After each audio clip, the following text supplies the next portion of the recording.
선생님들, 지난번에 말씀드렸던 그 신경과학 정리한 부분에 대해서 전달 드리려고 합니다. 우선 제가 정리한 부분은 이제 제가 가지고 있던 이제 자료들하고, 그다음에 그때 선생님께서 발표해 주셨던 부분하고 해서 그 신경계 경로라던가, 감각신경로 경로라던가 아니면은 각 이제 감각별로 이제 처리하는 과정에 대해 조금 중점적으로 맞춰서 정리를 하였고요. 이렇게 보시다가 궁금한 점이 있으시거나 의논하고 싶으신 부분이 있으면 제 카톡을 통해서 자유롭게 의견을 나눠주시면 좋을 것 같아요. 네, 우선 첫 번째로 우리가 이제 CNS에서의 이제 전체적인 명칭이랑 역할에 대해서 간단하게 볼 건데요. 우선은 이제 각 브레인마다 이제 영역마다 이제 각 가지고 있는 기능들이 이렇게 분류되어 있는 것들을 알 수가 있죠.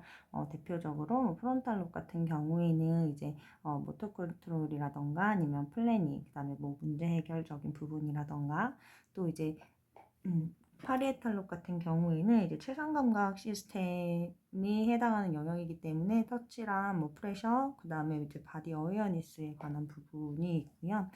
템포랄 롭 같은 경우에는 이제 듣기와 관련된 그리고 이제 얼굴 지각과 관련된 영역이고, 후두엽 같은 경우에는 이제 시각과 관련된 부분, 그다음에 손에는 이제 코디네이션과 관련된 부분이 있다는 거를 이제 간략하게 볼 수 있습니다. 이제 스파이널 코드에서도 이제 이야기하면 우리가 이제 백색질하고 뭐 회색질 이렇게 나눠져 있잖아요. 그리고 이제 도잘 루트하고 벤트랄 루트 이런 식으로 도잘 루트, 벤트랄 루트가 나눠져 있는데, 이 백색질에서는 신경섬유들이 이제 지나가는 신경로가 이제 이쪽으로 다 되어 있고, 신경로들에서는 이제 여기 가까이서 보면은 이제 오름 신경로랑 이제 내림 신경로 트랙이 각각 이렇게 나눠져 있어요. 그래서 이제 인풋되어지는 영역대에서 이렇게 그림에서는 보기 쉽게 이렇게 나눠져 있는데, 이렇게 도잘혼, 그 다음에 여기 겉에 뭐 벤트랄 스파이널 트랙, 스파이널 세레브럴 트랙이라던가 여기에 스파이널 레티큘러 트랙이라던가 이런 어센딩 패스웨이가 있고, 그 다음에 이쪽에 디센딩 트랙을 보면은 이제 아웃풋으로 나오게 되는 신경로가 이렇게 존재해 있습니다. 그래서 이 도잘 루트를 통해서 들어가는, 뒤쪽으로 해서 들어가는 곳이 이제 센소리에 대한 감각이 입력되는, 인풋되어지는 신경로가 지나가는 곳이고, 이 벤트랄 쪽 같은 경우에는 이제 바깥쪽으로 아웃풋으로 나오게 되는 영역을 볼 수 있습니다. 그래서 이제 감각 정보의 해석은 이제 감각 정보들이 어쨌든 최종적으로 많은 신경로를 통해서 대뇌에서 이제 해석을 하고 통합을 하게 되는데요. 각각 대뇌의 이제 영역에 대한 부분들에 대해서 간략하게 이야기해 보도록 할 거예요. 우선적으로는 이제 체선 감각 영역이 있는데요. 체선 감각 영역은 여기에 이제 1차 체선 감각 영역이 있습니다. 그 감각 영역 중에서 1차라고 하는 부분들은 대부분 이제 감각을 지각하는 거. 그래서 감각 수용기로부터 전달된 신경세포들이 전달이 되고, 그거를 이제 지각하는 것이 1차라고 보시면 되고요. 2차라던가 이제 연합 영역이라고 하는 2차 영역 같은 경우에는 그 부분에 대해서 해석하는 역할을 한다고 보시면 돼요. 그래서 1차 체선 감각 영역에서는 체선 감각을 지각하는 거, 그래서 체선 감각에 있는 촉각, 고요수용 감각, 뭐 온도, 진동에 대한 부분들을 감각 자극들이 수용기를 통해서 이쪽으로 콜텍스에 전달을 하게 되고요.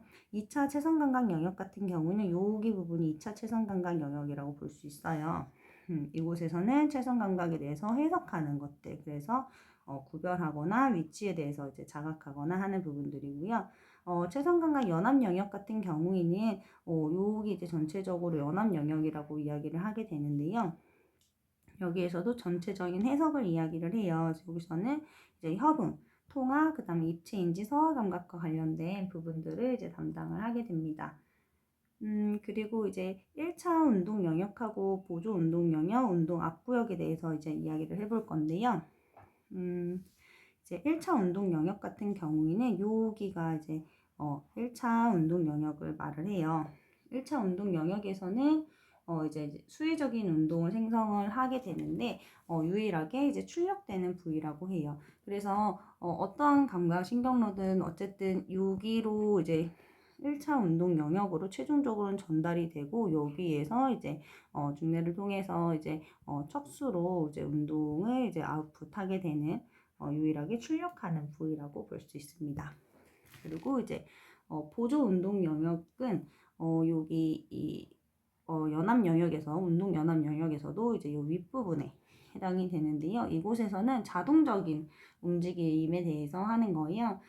움직임에 대한 자동적이고 그리고 이제 순서와에 관련된 부분 그리고 요 밑에 해당하는 운동 앞구역 같은 경우에는 마찬가지로 계획하고 순서화하는 부분이지만 이 부분은 의식적으로 이루어지는 부분이라는 차이가 있습니다.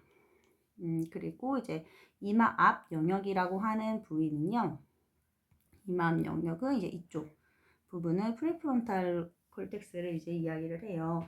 이쪽은 흔히 말하는 우리가 프리프론탈 롭의 역할을 이야기를 하면 고위인지 영역이라고 이야기를 하죠. 그래서 뭐 문제 해결이라던가 추상적 사고라던가 뭐 작업 기억에 관한 부분들을 이제 담당하는 영역이라고 할 수 있습니다. 그리고 이제 이마 안구 영역이라는 곳은요. 이 고위인지 영역하고 여기 이제 운동 영역 요 사이에 쯤에 있는 영역인데요. 이 부분 같은 경우에는 눈의 이제 단속성 추적 운동하고 시각적 집중력을 조절하는 영역이라고 합니다. 그래서 우리가 이제 집중력과 관련된 것을 얘기를 할 때, 이 영역이 이제 활성화가 된다고 볼 수 있습니다.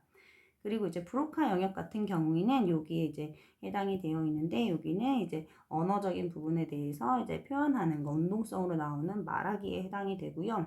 눈, 확, 이마, 겉질이라고 해서 이 부분은 쉽게 말하면 여기 앞부분에서도 여기 안쪽 부분을 이제 말을 해요. 이렇게 만약에 겹쳐져 있으면 여기 안쪽 부분을 이야기를 하게 되는데요. 이 부분 같은 경우에는 우리가 정서라던가 동기, 사회인지와 관련이 되어 있어요. 그리고 이제 둘레 연합 영역 같은 경우에도 그거는 이제 템포랄 롭 쪽에서도 이쪽 부분에 해당이 되는데요. 이것도 이제 정서, 행동, 그다음 본능, 기억과 관련된 영역이라고 볼 수 있습니다. 그리고 이제 1차 청각 영역에 대해서 볼 건데요. 1차 청각 영역 같은 경우에는 이제 여기 부분이 이제 1차 청각 영역이죠. 그래서 청각 영역은 1차는 마찬가지로 정보를 입력되는 곳, 자각하는 곳을 말을 하고요. 2차 청각 연합 2차 청각 영역이라고 해서 여기 이제 청각 연합 영역에서 청각 정보를 해석하는 역할을 하게 됩니다. 그래서 소리를 구분하거나 뭐 음악에 대해서 이런 변별을 하거나 이제 구분을 하게 되고요. 그 다음에 이제 다중 감각 연합을 말하기에 앞서서 1차 시각 영역을 먼저 말을 하면 여기가 이제 1차 진한 부분이 시각 영역이고 여기가 이제 2차 영역이라고 얘기를 해서 이제 뭐 시각 연합 영역이라고 하는데 시각 영역 같은 경우에는 사실 그림에 이렇게 편의상 이렇게 나눠놨지만 뭐 2차, 3차, 4차 이렇게 해서 이렇게 쭉 이렇게 연합 영역이 되게 이제 많이 나눠져 있다고 해요, 세부적으로. 하지만 여기서는 그냥 전반적으로 연합 영역이라고 표시를 했고요. 시각 정보를 해석해서 이제 시각적인 부분들, 그래서 사물을 인식하고 뭐 모양이나 크기, 색, 얼굴 등을 뭔가 인식하고 변별하고 공간에 대한 시각 정보를 해석하는 역할을 하게 됩니다. 그래서 뭐 위치라던가 방향, 동작, 속도와 관련된 영역을 하고요.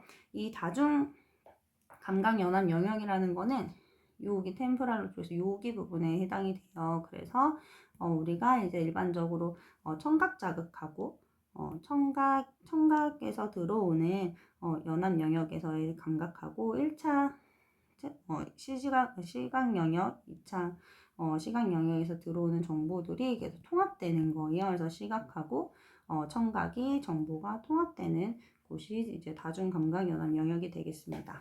그리고 베르니케 영역 같은 경우에는 이제 언어의 이해에 대한 부분이고, 우리가 아까 이제 체성 감각 연합 영역에서 이 부분을 이제 얘기를 했었는데요. 여기에서는 이제 위마루 소엽하고 아래마루 소엽을 이렇게 나눠놨어요. 위마루 소엽, 아래마루 소엽 이 정도라고 볼 수 있는데요. 위마루 소엽 같은 경우에는 우리가 이 부분을 이 마루옆 부분을 우리가 브로드만에서는 에어리어에서 5번하고 7번 영역에 해당이 돼요. 그래서 이제 감각들이 위마루 수엽에 이제 뭐 공간 지각이나 뭐 집중력, 눈손협의 시청과 관련된 정보를 이제 해석하는 역할을 해요. 그래서 여기에서는 시각에서도 정보를 받게 되고 체성감각 영역 면역에서도 정보를 받게 되는 위마루 소엽이고요. 아래마루 소엽 같은 경우에는 다중감각 통합 처리 영역이에요. 그래서 이 아래마루 소엽에는 쉽게 말하면 대부분의 감각들이 모두 모이는 곳, 최종적으로 모이는 곳이라고 보면 돼요. 여기 아레마루 수역 같은 경우에는 최종적으로 뭐 시각적인 시각, 뭐 이렇게 청각, 그다음 뭐 체성 감각 연합 영역이 이렇게 거쳐서 여기 아레마루 수엽에서 모인다고 보면 돼요. 그래서 시각, 촉각, 청각에 제인지가 들어가고 이 부분이 이제 신체 도식이라던가 뭐 신체 관계라던가 실행적인 부분들을 담당을 해요. 이 실행적인 부분은 이제 운동에 대한 영역이잖아요. 그래서 이 아랫마루 수엽에서 최종적으로는 이제 운동 영역으로 전달을 한다고 보시면 됩니다. 그리고 이제 우리가 이제 말하는 이제 림빅 시스템에 대해서 이제 이야기를 해볼 건데요. 림빅 시스템 같은 경우에는 이제 둘레계라고 해서 의식 수준하고 의식 아래 수준에 관여를 하는 곳이에요. 그래서 여기에 구조를 보면 편도체하고 그다음에 히포캠퍼스, 해마하고 시상하부가 이제 구조가 이렇게 되어 있고요. 편도체 같은 경우에는 감정에 대한 부분들 그리고 뭐 무의식적인 감정 처리하는 부분이라고 볼 수 있고 해마는 이제 알다시피 이제 기억에 관여한 부분이고 시상하부 같은 경우에는 자율신경계 중추이고 본능과 연관이 매우 많은 1차적 감정 처리를 하는 곳이라고 이야기를 합니다. 그래서 우리의 뭔가 신체적인 기능이라던가 뭐 호르몬이라던가 이런 동기라던가 이런 내적인 부분들에 대해서도 이제 조절하는 역할을 갖게 돼요. 그래서 그리고 또 이 림빅 시스템에서 가장 이제 이야기하는 부분들이 이제 파페츠 회로에 대해서 되게 중요하게 이야기를 하는데요. 이 파페츠 회로라는 거는 이제 연합 구조로 해서 하나의 회로를 말을 해요. 그래서 여기 이제 후각 피질에서부터 이제 정보가 들어와서 이제 해마로 후각 피질에서 여기 후각신경에서 이렇게 들어와서 해마를 통해서 유도액을 거쳐 살라무스 유도액을 거쳐서 시상 앞에 거쳐서 여기 대상회를 지나서 이제 다시 이렇게 돌아와서 후각피질로까지 그래서 이렇게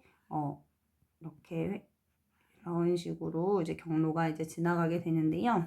이 파페츠 회로는 쉽게 말해서 이제 기억 처리의 과정이라고 말을 해요. 그래서 기억을 저장하는 곳이 아니라 단기 기억을 장기 기억으로 전환해주는 역할을 하는데요.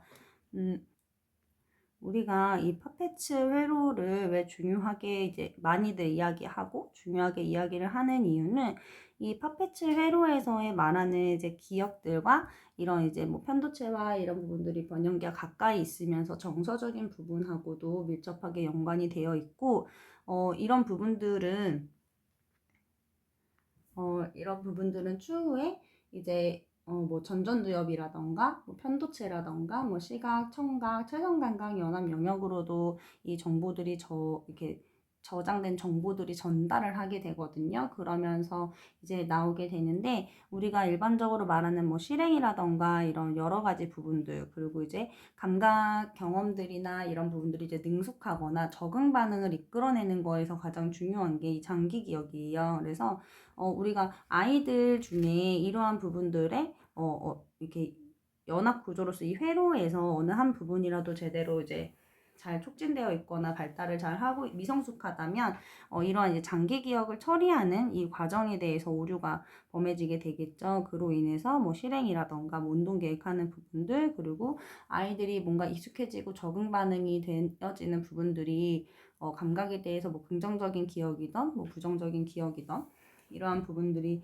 이렇게 처리되는 데 있어서 이 파페츠 회로가 중요한 역할을 한다고 합니다. 그래서 우리가 이 아이들이 어떠한 부분에서 어려움을 가지고 있었을 때 얘네들이 이런 부분들이 장기 기억이나 이런 부분들이 처리가 안 돼서 그러는 것은 아닌지 이런 것들도 이제 생각해 볼 필요가 있을 것 같아요. 네, 그리고 이제 바닥캣 같은 경우에는 오타가 났는데, 바닥캣 같은 경우에는 움직임의 미세 조절과 관련해서 이제 움직임에 대해서 억제를 하거나 촉진을 담당하는 역할을 하게 되고요. 사인회 같은 경우에는 이제 우리가 이제 대뇌와 중뇌 사이에서 이제 감각 신호와 뇌를 연결하는 하나의 전달 기관입니다. 그리고 이 부분은 이제 특히 내분비계의 상호작용을 제공하고, 둘레계와 림빅 시스템과 함께 상호적으로 작용을 하게 돼요. 그래서 여기 구조에서는 뭐 시상상부, 시상하부, 시상밑부 이런 식으로 되어 있는데, 여기에서는 중요하게 이제 시상 같은 경우에는 후각 통각을 제외한 모든 감각들이 이 살라무스를 지나가게 되어 있어요. 그래서 이 살라무스에서는 대뇌로 가기 전에 대략적인 정보를 미리 조금 해석을 하게 되는 역할을 합니다. 그리고 시상하부 같은 경우에는 뭐 자율신경계라던가 내분비계, 변연계와 많은 상호작용을 이루어지고 있고요. 가장 많은 신경섬유가 존재하는 곳이기도 합니다. 시상 상부 같은 경우에는 솔방울샘이라고 해서 이제 멜라토닌을 분비하는 것에 관여를 하는데, 이 부분은 이제 생체 리듬하고 우리가 말하는 수면에 밀접한 연관이 있는 영역입니다. 시상 밑부는 여기 베잘 강글리아랑 같이 해서 운동 조절에 관여를 하는 역할을 하게 됩니다. 네, 그리고 이제 브레인스템 같은 경우에는 뇌와 척수를 이어주는 줄기 역할을 하게 돼요. 그래서 여기에 이제 브레인스템이 있고, 요 밑에 이렇게 척수가 이제 지나가게 되는 역할을 하게 됩니다. 그래서 요 미드브레인 같은 경우에는 이제 청각과 시각에 대한 이제 반사랑 관련이 되어 있어요. 그래서 이제 뭐 위 둔덕과 아래 둔덕은 이제 시각과 각각 청각, 반사에 관여를 하는 부위를 말을 하고요. 폰즈라고 해서 이 다리 내 여기는 대뇌 정보가 1차적으로 다리 내에 도달한 후에 손해로 전달하는 역할을 해요. 그래서 대뇌에서 우리가 아웃풋으로 나올 때 이런 식으로 이제 정보가 전달할 때 여기 폰즈에서 이렇게 손해로도 전달을 하게 되는 역할을 합니다. 또 호흡으로도 관여를 하게 되고, 메듈라인 이제 순뇌 같은 경우에도 대뇌로 오는 운동신경로가 교차하는 곳이에요. 그래서 여기 밑에서 피라미달 트랙에서 이제 운동신경로가 교차를 하게 되고, 또 생명과 관련된 중추로서 호흡, 기침, 구토, 삼킴과 밀접한 연관이 있습니다. 그리고 이제 그물체라고 해서 레티큘러 포메이션 같은 경우에는 이 브레인스템 안에 요 빨간 부분 있죠. 여기 부분이 이제 그물체라고 하는 곳인데요. 이 부분은 대부분 이제 뭐 통증하고 이제 머슬통과 관련된 역할을 하지만, 여기 윗부분 같은 경우에는 의식과 각성과 관련된 부분, 아래쪽은 이제 생명중추에 관련된 부분의 역할을 한다고 합니다. 그리고 이제 손해에 대해서는 이런 이제 의식적으로 인식하거나 의식적으로 조절하는 것이 되는 것은 아니에요. 그래서 이제 코디네이션에 대한 부분들을 관여를 하게 되고, 이제 대뇌와 그 다음에 이제 손해, 그리고 근육 이런 식으로 해서 손해로와 척수로로 이루어져 있습니다. 그래서 이러한 손해에서 처리하는 부분들은 실제 움직임과 그리고 이제 내가 의식적으로 움직이는 부분하고의 오차를 알게 되고, 이로 인해서 운동학습에 대한 부분들이 향상되는 역할을 하게 됩니다. 그래서 이 세레벨럼에서는 대부분 이제 고요수용 감각을 이제 전도하는 역할을 하는데, 여기 세레벨럼에서 보면은 포스테리어랑 안테리어 쪽에 있는 스파이노세레베라 트랙이 있어요. 이 부분은 쉽게 말하면 이제 감각 자극이 신체에서 외부에서 고요수용 감각 자극이 들어왔을 때 이제 반대편으로 가지 않고 포스테리어 같은 경우에는 크로스 되지 않고 바로에서 손해로 전달되기도 하고요. 그리고 반대편에서 들어오는 고유수용 감각이 이렇게 크로스 돼서 들어와서 전달되는 거예요. 그래서 우리가 일반적으로 말하는 협응에 대해서 이야기를 할 때 손해에서의 이러한 이제 양측에서 교차해서 같이 들어가는 부분들이 있기 때문에 협응과 관련된 부분이라는 것을 알 수 있습니다. 그리고 이제 체상감각 시스템 같은 경우에는 이렇게 네 가지로 이제 이야기를 할 수가 있는데요. DCML 같은 경우에는 우리가 일반적으로 말하는 모토 플래닝이 되게 중요한 역할을 하게 돼요. 그래서 재질이라던가 뭐 구별을 하고 인식하고 사이즈에 대해서 아는 것을 말을 하고요. 프로프리오셉션과 바이브레이션에 대해서 감각 자극이 들어오게 되는 것을 말을 합니다. 그래서 이로 인해서 포지션이라던가 움직임에 대한 감각 자극을 알게 되고요. 이 패스웨이를 보면 리세터를 통해서 감각 자극이 들어오게 돼요. 리세터는 이제 이런 이제 고유성 감각 수용기가 이제 자극이 되겠죠. 그래서 리세터로 들어오면 도잘 루트를 통해서 들어와서 도잘혼에서 메졸라까지 전달을 하게 됩니다. 그러면 이제 메졸라에서 크로스 되어져서 브레인스템을 거쳐서 살라무스로 도달을 하게 되고, 이 살라무스에서 이제 1차 체성 감각 영역, 그 다음에 2차 체성 감각 영역으로 전달이 되고, 또 이제 에어리어 5번, 7번, 아까 말했던 위마루 소엽에 대한 부분들로 이제 전달을 하게 됩니다. 그리고 이제 AL 시스템 같은 경우에는 이제 스파이노살라믹 트랙과 이제 유사하다고 볼 수 있는데요. 개념적으로 보면 스파이노살라믹 트랙이 이 AL 시스템 안에 포함되어 있는 거예요. 그래서 이러한 부분들이 있고, AL 시스템이라는 거는 이제 안테리어 쪽으로 와서 지나가는 경로라는 것을 말을 해요. 그래서 이 척수 단위에서 크로스 되어져서 바로 살라무스로 전달이 되고, 여기에서 바로 체성감각 영역으로 이제 전달되는 루트를 말을 합니다. 그래서 조금 더 빠른 움직임으로 전달이 된다는 것을 이제 이야기를 하게 되고요. 통증의 위치를 정확하게 알게 하는 전달 경로로서 이제 생존의 필수적인 부분이라고 이제 이야기를 하고 있습니다. 그리고 이제 트리즈미노살라믹 패스웨이 같은 경우에는 얼굴로부터 들어오는 감각 자극이에요. 그래서 뭐 터치라던가 페인이라던가 뭐 템퍼러처라던가 구분이 잘 안 되는 터치 등이 이제 인풋이 되면 3차 신경, 이제 5번 뇌신경이죠. 3차 신경이라고 해서 이마, 위턱, 아래턱에 있는 부분들이 바로 이제 시상으로 이 트랙을 통해서 바로 시상으로 전달을 하게 됩니다. 그래서 이 시상이 바로 체성감각 영역으로 이제 전달하는 루트라고 볼 수 있습니다. 그래서 여기에는 간략하게 경로들을 다 합쳐놓은 부분들을 얘기를 했어요. 그래서 들어와서 아까 말했듯이 이제 손해로 전달되어지는 트랙하고, 그 다음에 이제 교차해서 올라가는 부분들, 아니면 이제 페인이라던가 이런 부분들은 안테리어 쪽에서 바로 이제 살라무스로 가는 경로, 이런 식으로 볼 수 있고요. 또 감각 경로에서는 알파모토 뉴런으로 해서 대뇌로 전달이 안 되고, 이 척수 단계에서 바로 알파모토 뉴런으로도 나아가는 경로도 이제 존재하고 있습니다. 그래서 이 체성 감각에 대한 해석에 대한 부분을 보면, 해석은 아까도 말했듯이 체성 감각 연합 영역에서 이루어지고요. 이제 체성 감각에서는 이제 1차 체성 감각 영역, 그 다음에 2차 체성 감각 영역, 그 다음에 이제 브로드만 에어리로 이런 식으로 전달이 되게 돼요. 그리고 모든 감각들이 1차 체성 감각이 무조건 활성화가 돼야 2차 체성 감각이 반응을 하게 한다고 하는데, 이거는 당연한 것인 게 이제 1차 체성 감각 영역이 아까도 말했듯이 감각 자극에 대해서 지각을 하는 부분이에요. 그리고 2차 체성 감각 영역은 해석을 하는 부분이다 보니까 이제 감각이 지각되지도 않았는데 해석이 되거나 통합은 이루어지기가 어렵겠죠. 그래서 이러한 부분들에 대해서 이야기를 하게 되고요.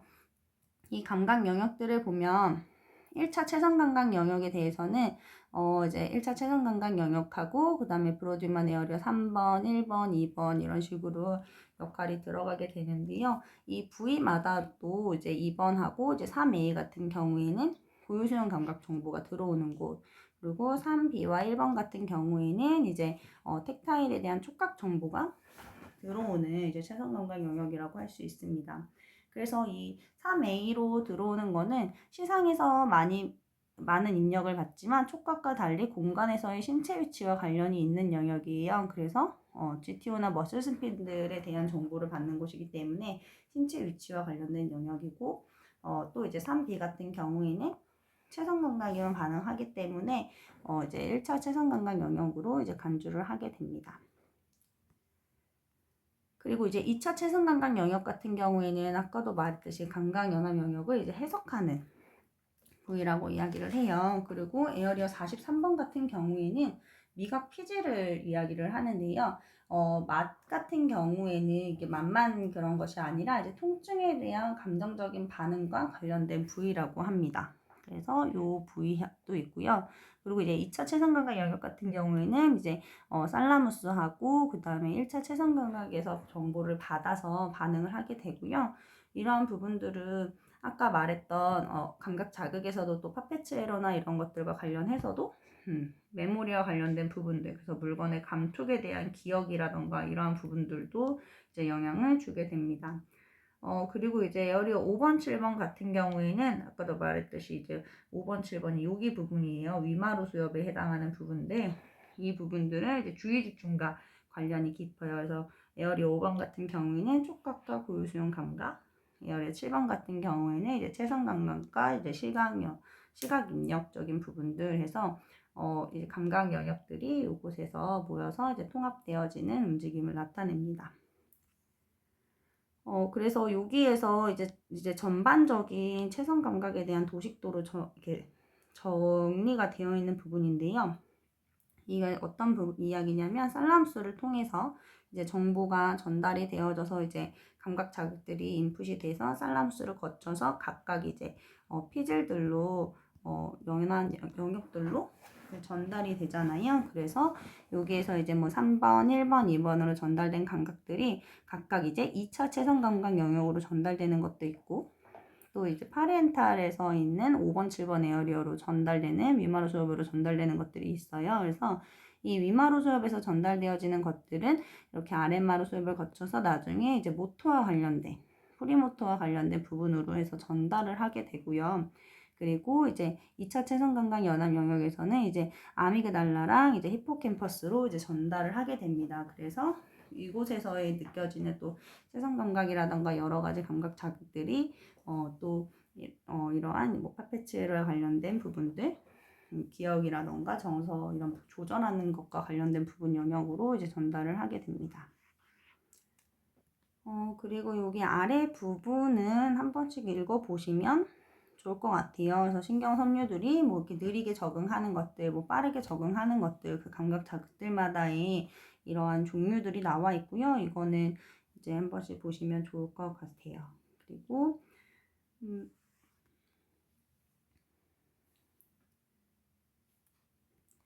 우리가 이 감각 수용기에서 고유수용 감각 수용기에서 이제 금방추하고 그다음에 이제 GTO하고 관절 자체에 있는 수용기에서 고유수용 감각을 이제 수용을 하게 되는데 머슬 스핀들 같은 경우에는 이제 스트레치 될 때 흥분이 된다는 거예요. 그래서 근육이 이렇게 있으면 우리가 여기가 이제 인대 부분이라고 하고요.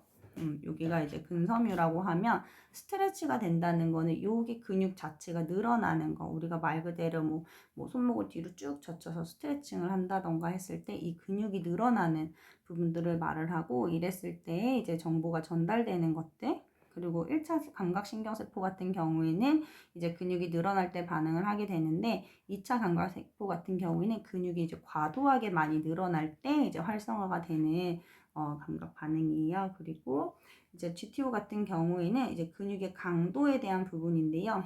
이거는 이제 스트레칭 할 때 활성화가 되었는데 GTO 같은 경우에는 우리가 예를 들어 뭐 무거운 물건을 들었다라고 하면 만약에 이 부분이 이제 바이세스라고 했을 때 무거운 물건을 이렇게 들고 있으면 여기 부분이 근육이 이제 수축이 될 거 아니에요. 수축이 되면 이런 식으로 이제 줄어들게 되는 건데 여기에 이제 인대 텐던 부분에 텐던과 이 근섬유에 마주치는 부분에 GTO가 여기 부분에 가장 이제 수용기가 가장 많은데요. 이 GTO 부분이 이제 이 부분은 이제 늘어나게 되겠죠. 그래서 이 부분 같은 경우에는 이제 과도하게 늘어났을 때 그랬을 때 이제 이완 반사가 일어나고 이제 활성화가 되는 감각 자극이라고 볼 수 있어요. 그리고 이제 이러한 부분은 이제 근육의 손상을 방지하고 미세한 정보를 이제 전달하는 역할을 하게 됩니다. 뭐 관절 수용체에 있는 거는 관절 위치와 움직임을 감지를 하게 되는데, 그래서 우리가 이제 근육이 수축하는 거는 이제 근긴장도를 증가시키고 GTO를 활성화를 시켜요. 그래서 GTO를 활성화시킨다는 것은 근장 활동과 이제 동시 수축을 했을 때 이런 GTO가 활성화가 많이 된다는 거고, 이런 활성화가 많이 되면 우리가 이제 프로프리오셉션 자극이 들어가는 것들이 많이 들어가겠죠. 그래서 우리가 아이들을 치료할 때 이런 중력에 대해서 저항을 하거나 근저항 활동을 하거나 뭔가 동시 수축에서 코컨트랙션을 계속 자극하는 이유가 이러한 것들을 이용을 해서 이제 고유수용 감각 자극을 많이 제공하는 역할을 하기 때문에 이러한 활동을 한다고 볼 수 있습니다. 그리고 이제 디프레셔라던가 이제 관절 압박, 수동적으로 관절 압박하는 것은 고유수용 감각이 아닌 촉각에 대한 영역이라고 볼 수 있어요. 왜냐하면 고유수용 감각 같은 경우에는 내 몸 안에서 이루어지는 감각이기 때문에 공간에서 신체를 어떻게 움직이고 내 움직임이나 내가 뭔가 힘을 주고 있거나 이 감각 자극에 대해서 인식을 하는 부분이기 때문에 외부 환경의 영향을 받지 않는 감각 중에 하나입니다. 그래서 외부에서의 인풋되어지는 감각은 촉각이라고 볼 수가 있어요. 그래서 이 고유수용 감각에서의 패스웨이를 좀 간단하게 이야기를 하면 피부랑 관절로부터 들어오는 감각 자극들이 아까 말했듯이 이렇게 감각 자극이 양측에서 들어오는 감각 자극이 이제 바로 포스테리어로 해서 손해로 가는 게 있고, 그 다음에 이제 반대편으로 해서 크로스 되어지는 반대쪽에서 들어오는 감각 자극하고 같이 이제 손해로 들어와서 통합을 이루어지는 감각 자극이 있고요. 그리고 우리가 일반적으로도 말을 하는 이제 DCML을 통해서 또 들어가는 고유수용 감각 자극이 또 있습니다. 그래서 DCML로 해서 여기에서 살라무스에 전달이 되어서 이런 식으로 전달되는 감각 영역들도 있고요. 그 다음에 알파모터 척수 단계에서 알파모터 뉴런으로 전달되어지는 이런 영역들이 존재하고 있습니다. 전정계 같은 경우에는 우리가 이제 안뜰 감각이라고도 하는데요. 우리가 우리 머리 위치에 대한 부분들 아니면 머리 움직임에 대한 부분들을 이제 이야기를 하고 있어요. 그래서 이러한 이제 기능들을 이렇게 보면 좋을 것 같고요. 그리고 이제 우리가 이 감각 수용기 베스티블라에 관한 감각 수용기는 이제 이석기관하고 방골이관 두 군데에 있죠. 그래서 이석기관에는 여기 둥근 주머니, 그 다음에 이제 타원 주머니에 이렇게 존재되어 있고요. 이거는 이제 정적인 기능을 해서 선형 운동에 대한 반응을 해요. 그래서 수직 방향이라던가 좌우 앞뒤 움직임에 대한 부분들, 그래서 직립 자세라던가 평형 유지에 중요한 역할을 담당을 하게 됩니다. 또 요 반고리관에 이렇게 세 개의 반고리관에 있는 부분들은 머리의 가속도라던가 감속, 그 다음에 여기 부분은 이제 림프액으로 채워져 있기 때문에 이 감각 수용기에 대해서 이제 활성화가 될 때에는 빠른 회전 움직임이 이제 있어야지만 이렇게 자극이 이제 활성화가 되는 것으로 이제 나와 있습니다. 그래서 이제 그 이석기관 같은 경우에는 여기 이렇게 운동선모가 있어요. 요안 끝에. 그래서 부동선모가 아니라 운동선모가 움직였을 때 이제 활성화가 되게 되고, 그랬을 때 방향에 따라서 머리 방향에 대해서 우리가 자각을 하게 됩니다. 방구리관 같은 경우에는 림프액으로 채워져 있어서 이거에 대한 이제 관성의 법칙에 따라서 회전 반대 방향으로 움직이려는 성질을 가지고 있어요. 그래서 자각을 여기도 마찬가지로 유모세포가 움직이면서 자각을 하게 되고요. 이 방고리관에 대한 가장 효율적인 자극은 빠르고 이제 단기적인 머리 움직임을 했을 때 이제 자극이 된다고 합니다. 그래서 그냥 일정 속도로 같은 속도로 움직이거나 이렇게 느린 움직임 같은 경우에는 느린 움직임을 했을 때에는 유모세포가 머리와 그냥 같은 속도로, 그래서 반동을 줘서 이제 반대 방향으로 이제 가려는 그런 성질이 아니라 그냥 동시에 같이 회전을 하는, 그래서 그냥 움직임을 가져가지 않고 같은 속도로 움직이기 때문에 유모세포가 활성화되지 않는다고 합니다. 그래서 이제 유모세포 같은 경우에는 전정신경의 전달과 활동으로 연결을 하게 되는데요. 이제 구심성 섬유와 원심성 섬유를 말을 할 수 있어요. 그래서 말 그대로 구심성 섬유 같은 경우에는 이제 말초 부분에서, 그러니까 끝부분에서 인풋되어지는 부분들을 이제 이야기를 해요. 그래서 대뇌로 들어오는 이제 감각인데, 이러한 부분들을 이제 수용체에서 전정신경 핵으로 정보를 전달해서 팔변 내신경인 전정와운신경의 일부가 됩니다. 그래서 이제 긴장도와 양측의 위치 정보를 전달하는 역할을 하게 되고, 원심성 섬유 같은 경우에는 반대로 이제 아웃풋되는 운동신경 섬유라고 보면 돼요. 이 부분은 전정회복으로부터 이제 초기 피드백 메커니즘과 관련을 하게 되고요. 그래서 일반적인 발달을 안내하는 역할을 하게 됩니다. 그리고 이제 이석기관 같은 경우에는 중력에 대해서 계속 이제 활성화가 항상 이제 이루어지고 있고 항상 활동을 하고 있는 자극이에요. 그래서 움직임의 유형과 방향에 따라서 활동이 증가하거나 이제 감소를 하게 됩니다. 그리고 이제 전정신경이라는 거는 전정핵에서부터 이제 들어와서 운동 방향이라던가 이러한 부분들을 이제 해석을 하는 역할을 하게 되는데요. 이제 전정신경세포체는 이제 전정신경절에 위치해 있고 전정핵으로 정보를 전달하게 됩니다. 전정핵 같은 경우에는 척수, 손의 시각 시스템 정보를 이제 통합하는 역할을 하게 되고, 특히 이제 목 부분에 있는 근육으로부터 또 정보를 전달하는 역할을 하게 돼요. 그래서 이 전정핵 같은 경우에는 위치가 브레인스템에 위치해 있어요. 그래서 다리 내 하부하고 숨내 상부 그 부분에 이제 위치해 있고, 이 부분에 대한 이제 설명을 한 번씩 읽어보면 좋을 것 같아요. 그래서 전정핵으로부터 들어오는 이제 이렇게 여기 이제 리셉터를 통해서 들어오는 감각 자극에서 전정핵에서 손해로도 전달이 되고, 그리고 이제 척수로도 전달이 돼서 아웃풋으로 움직임으로 나오기도 하고요.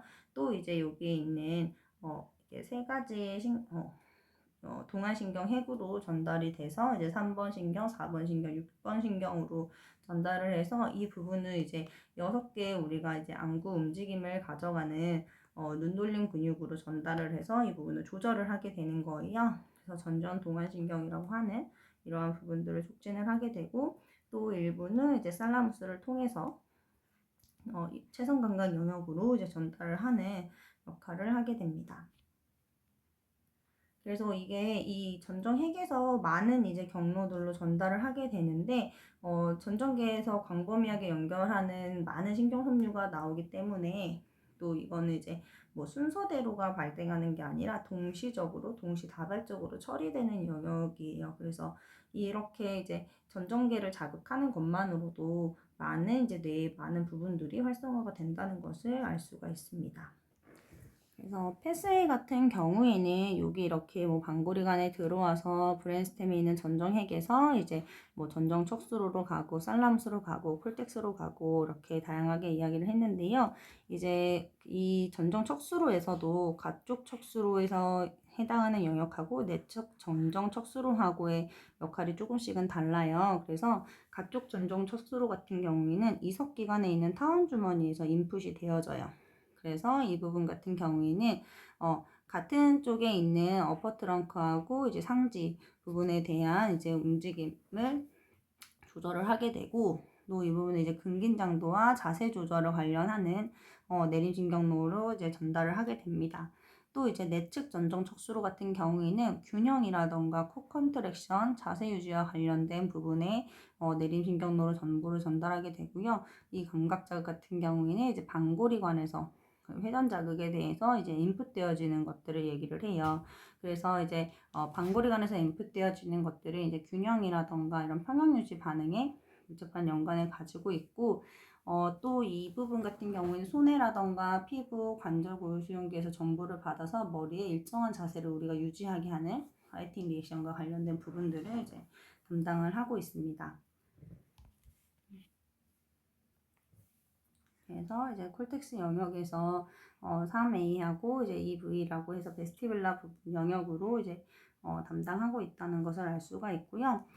이 내림 전정 감각 같은 경우에는 전정 감각하고 고유수용 감각이 서로 상호작용하고 있다는 것을 이제 알 수가 있어요. 그리고 타원 주머니와 방구리관을 자극하는 것은 이스텐서 머슬을 활성화를 시키는 거고, 이것 같은 경우에는 몸통의 사지에 보상 움직임을 유발해서 자세 흔들림이라던가 기울이 집짐을 예방하도록 바로 설 수 있도록 라이팅 리액션에 대해서 이제 자극을 하게 됩니다.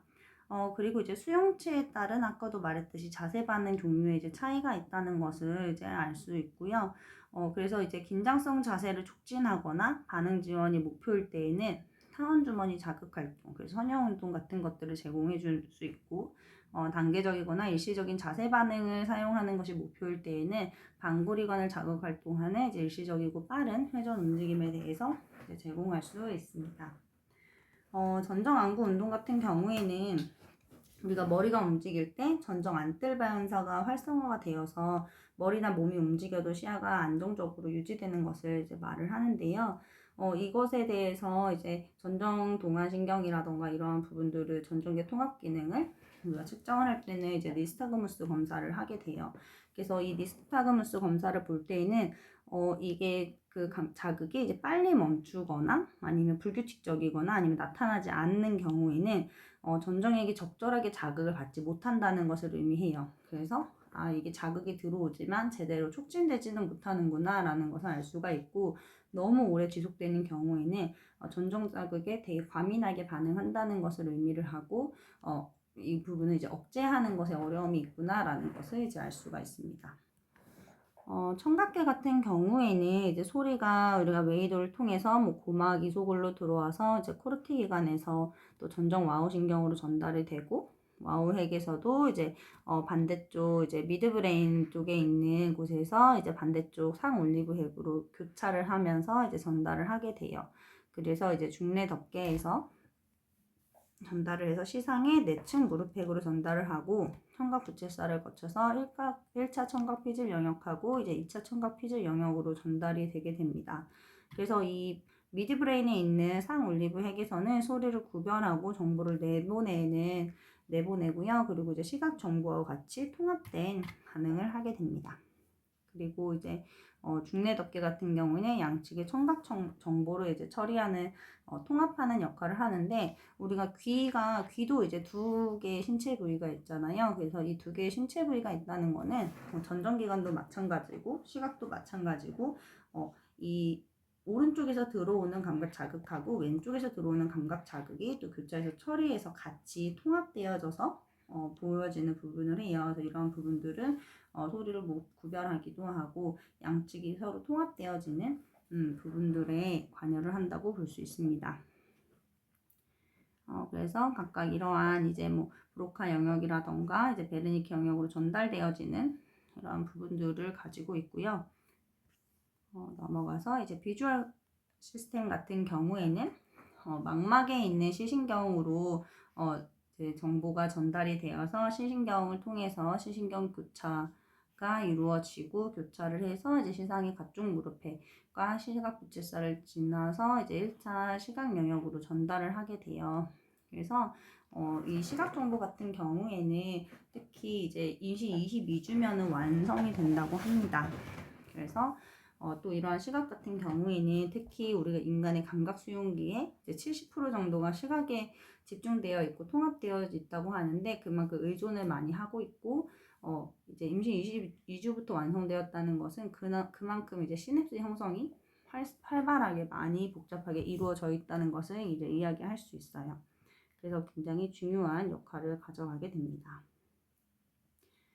그리고 이제 후각계 같은 경우에는 냄새 자극이 들어오면, 이 코 안으로 들어오면 여기에 이제 벌집뼈에서 후각세포가 바로 만나게 돼요. 그래서 후각신경을 통해서 후각망을 그 다음에 후각로를 거쳐서 1차 후각 영역으로 전달을 하게 되는데요.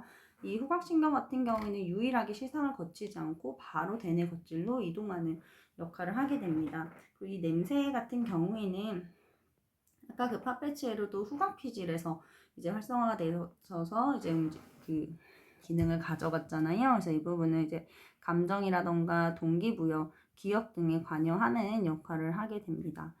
그래서 이 축두엽의 섬유 같은 경우에는 편도체 후각 피질, 그 다음에 전전두엽 피질로 정보를 전달을 하게 되고요. 이거는 또 해마로 전달을 해서 냄새와 감정 사이에 긴밀한 관련이 있다는 것을 이제 이야기하게 돼요. 그래서 이 부분 같은 경우에는 번연계랑 밀접한 연관을 가지고 있고, 그래서 우리가 이제 아로마 세라피라고 하는 그런 부분들이 아이들과 이런 정서적인 부분이라던가 우리가 심신 안정과 관련된 부분에 이제 영향을 준다고 볼 수 있습니다. 또 후각 영역 같은 경우에는 그냥 단순하게 이렇게 감각에 대한 인풋만 되는 것이 아니라 행동과도 밀접한 연관이 되어 있어요. 그래서 이 감각 영역들이 들어왔을 때 처리되는 영역에서도 보면은 바로 운동으로도 전달을 하게 돼요. 그래서 손으로 이제 전달을 하게 되는데, 그 이유는 냄새라는 이제 후각이라는 후각계도 마찬가지로 우리 몸을 보호하는 역할을 하게 돼요. 그래서 냄새가 났을 때 우리가 도망을 가게 되거나 이런 부분들, 불쾌감이라던가 이런 거 알아차리고 회피를 한다거나 이러한 신체를 보호하기 위한 영역과 이제 밀접하게 연관이 되어 있어서 손해로도 감각기관에 전달이 된다고 합니다. 미각 같은 경우에는 혀에서 들어오는 미각신경을 통해서 시상을 통해서 1차 미각신경 영역으로 전달을 하게 돼요. 그리고 아까도 말했던 눈학 이막 겉질에서도 이제 43번 신경이 거기랑 밀접하게 되어 있는데요. 거기서 이렇게 전달이 되어져서 이마덮개와 마루덮개로 전달을 하게 됩니다. 그래서 이제 전반적인 감각 처리 영역에 대해서 이런 식으로 보게 될 건데요. 아까도 말했듯이 전반적인 감각 처리 영역들을 보면 최종적으로 이 아레마루 수엽에서 모이는 것들을 볼 수가 있어요. 청각도 마찬가지고, 뭐 후각 같은 경우에는 해당되지 않지만 얘는 바로 이제 2차 후각 영역에서 바로 1차 운동 영역으로 전달을 하게 되는데요. 이거를 간략하게 그림으로 보면 우리가 체성감각 연합 영역, 1차 체성감각 연합 영역에서 우리가 살라무스를 통해서 인풋이 되어지면 2차 체성감각 영역을 거쳐서 위마루 소엽으로 전달이 되죠. 위마루 소엽에서 이제 아래마루 소엽으로 전달을 하게 되고, 또 이제 시각적인 부분에서도 시각 영역에서도 보면은 시각 영역에서는 이렇게 아래쪽, 위쪽 이런 식으로 나눠져서 가게 돼요. 그래서 마루역 쪽으로는 이제 외열과 관련된 시각 정보, 그리고 이제 템포랄 같은 경우에는 이제 왓에 대한 부분들에 대한 이제 감각 정보가 입력을 하게 되고, 또 여기에서는 이제 다중연합 영역이라고 하는 이 부분을 거쳐서 이제 아래마루 소엽으로 올라가게 되고요. 여기 같은 경우에는 마루엽의 위마루 소엽에서의 또 1차 체성감각 영역과 같이 이제 외열과 관련된 부분이 통합이 되어져서 아래마루 소엽으로 모이게 됩니다.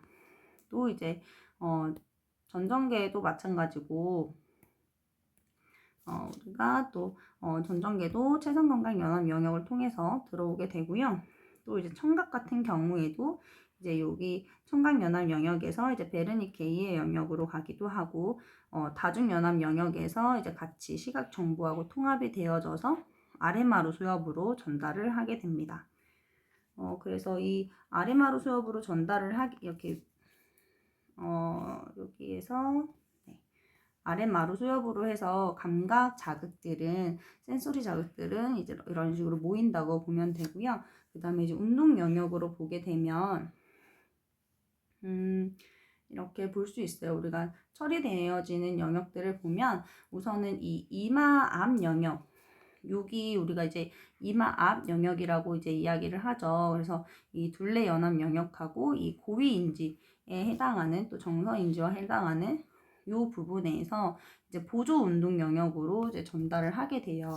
그래서 보조 운동 영역으로 이제 감각 정보들이, 우리가 자각을 한 자극들이 전달이 되는데, 운동 영역은 우선은 이제 감각 영역하고는 다르게, 감각 영역들은 어쨌든 뇌에서 처리를 거쳐서 이제 최종적으로 전달이 이제 영역으로 이제 전달이 된다면, 이 운동 영역은 이렇게 거쳐서 최종적으로 운동 영역이 마지막이 1차 운동 영역이 마지막이 되게 됩니다. 그래서 이 운동 영역으로는 이제 손해에서 들어오는 감각 자극하고, 손에서 들어오는 감각 자극이 이제 이마 앞 영역으로도 전달이 되고요. 그 다음에 이제 아까 아레마루 소엽에서 이제 많은 감각 처리 정보들이 이제 통합이 됐었잖아요. 이 감각된 처리 정보들이 이런 식으로 전달을 하게 돼요. 그래서 이제 운동 영역으로 최종적으로 전달을 하게 되고, 그래서 운동 영역에서 또 운동 앞구역으로 또 전달을 하고, 그래서 이 운동 앞구역에서는 또 이제 1차 운동 영역으로 전달을 하게 되고, 최종적으로는 척수로 전달을 하게 됩니다. 그래서 이러한 과정들이 전체적으로 봤을 때 어쨌든 우리가 인풋 되어지고 아웃풋 되어지는 것들은 우리가 청각 자극만 들어오지는 않잖아요. 동시다발적으로 들어오는데, 이러한 과정이 이제 크게 말해서 이제 감각 통합에 대한 과정이라고 볼 수 있을 것 같아요.